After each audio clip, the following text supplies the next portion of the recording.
If a robot were suddenly granted a human body, would he truly find greater happiness? Or is the very moment he loses self-control the point at which collapse is inevitable? It all began with one of the professor's experiments. Acting on a sudden impulse and without authorization, he forcibly transformed Bender into a human being. On the surface, Bender appeared to thoroughly relish being human, yet beneath it all lay an inexpressible sorrow. Now human, Bender found everything in the world novel and fascinating, even thinking Amy far more attractive than he ever had before. You're not so bad yourself, big boy.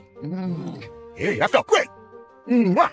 Nah, it's not working anymore. Speak for yourself. The group took Bender to a bar, but once there, he grew even more unrestrained. Leela warned him that such excesses would harm his body, yet Bender paid her no mind. He ate and drank compulsively, dancing wildly to the bar's music. Amy told him that the most vital virtue of being human is self-restraint, yet nothing could curb Bender's insatiable curiosity. Even the professor only cared about how Bender would fare in various evaluations. Bender?